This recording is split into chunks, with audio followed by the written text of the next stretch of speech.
Have you ever stood in a subway station, looked around at the walls, and wondered, why are there so many tiles down here? Maybe it's a bit grimy or covered in graffiti now, but if you look closely, you'll notice something deliberate about the design. It's not just for aesthetics, and it's definitely not random. Today, we're diving deep underground to explore why so many subway tunnels, especially the older ones, are covered in tile. And spoiler alert, it has less to do with design flair and more to do with some very practical, even old-fashioned reasons. So let's break it all down, right here, on History of Simple Things.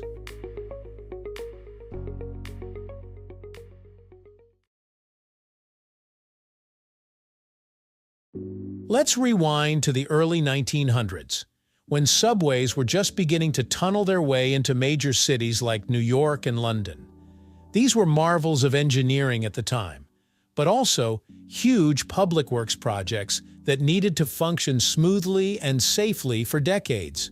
The people designing subway tunnels had a pretty tough job. Underground environments are naturally dark, damp, and dirty.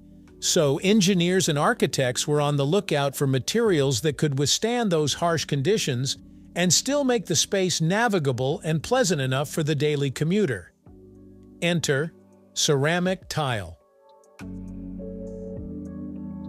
Tiles were already being used in bathrooms, kitchens, and hospitals, anywhere that needed to be kept clean and hygienic. So using them in subway stations made perfect sense. They could be wiped down, they wouldn't absorb moisture like plaster or wood, and they added a sort of shine to a place that otherwise might feel like a cave. But there's more to it than just cleaning. Before the days of bright LED fixtures and well-lit transit systems, subway tunnels were relatively dim. Lighting was limited and not particularly energy efficient, especially in the early 20th century. So how do you make a dark space feel brighter without adding a ton of extra lighting infrastructure? You use shiny surfaces. The glossy white or off-white subway tiles weren't chosen by accident. They were specifically selected because they reflect light. In a poorly lit station, even a small amount of illumination can bounce off those glazed tiles and brighten the surrounding area. That's also why you'll see tiles often used along the curves and walls of tunnels. They help guide your eyes in the right direction and give commuters a better sense of space and depth in a dark, otherwise flat environment. This was crucial, not just for comfort, but for safety. In the event of a power outage, dim emergency lighting could still illuminate the tiled walls enough for people to see exits, staircases, or signage. The light-bouncing quality of tile essentially became a low-tech, low-energy lighting solution. Subway tunnels are, frankly, pretty filthy. There's dust from breaks, moisture from underground water, oil, soot, and let's not even get into what accumulates in the more neglected corners. In such a hostile environment, you want materials that won't degrade over time, and that's where tile really shines again.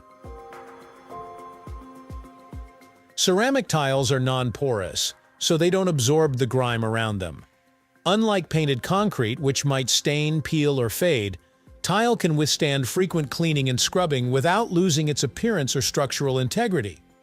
Tiles can also be replaced individually if damaged, rather than resurfacing an entire wall. That modular nature was a huge bonus in long, sprawling systems where small repairs need to be done quickly and without disrupting thousands of daily commuters. So while it might look like a decorative choice, tiling was really a clever solution to a problem that still exists in subway systems today.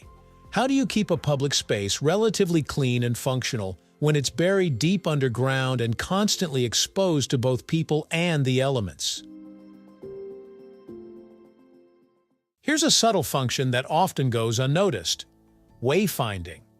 In older subway systems, especially ones like the New York City subway, tile patterns weren't just about covering walls, they helped people find their way.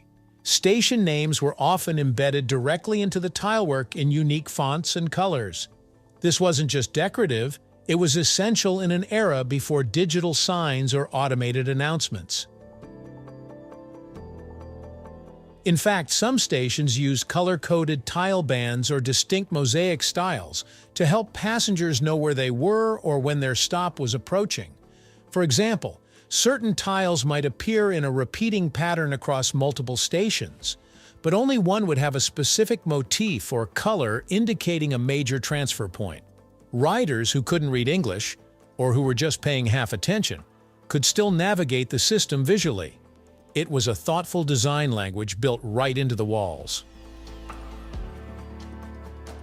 So when you see old subway stations with intricate tile mosaics, you're not just looking at art, you're looking at one of the earliest forms of user interface design. It was visual engineering before we had digital UX. So why don't we see as many tiled tunnels in newer subway systems? The short answer is, materials science has moved on. Modern construction often favors materials like stainless steel panels, precast concrete, or vandal-resistant polymers that offer similar durability and cleanliness, but at a lower cost or with quicker installation. Some cities even use treated paints or cladding that mimic the feel of tiles without the extra labor involved in setting each one individually. Also, subway systems now rely heavily on digital signage, LED lighting, and CCTV cameras, so reflective surfaces and built-in signage aren't as crucial as they used to be. Still, many stations choose to include tile in more decorative ways, especially in high-traffic or high-profile areas. It's a nod to the tradition, and in some cases, a restoration of that old-world charm. So the next time you're standing on a subway platform, take a look around. Those tiles weren't just slapped on the walls for looks. They were a smart, multi-purpose solution to a whole list of underground challenges.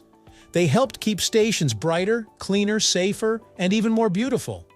They guided travelers, absorbed the daily grind, and stood the test of time, quite literally. Subway tiles are one of those quiet design choices that blend into the background, yet carry a surprising amount of history and utility behind them. And now that you know, you'll never look at them the same way again. Thank you for watching.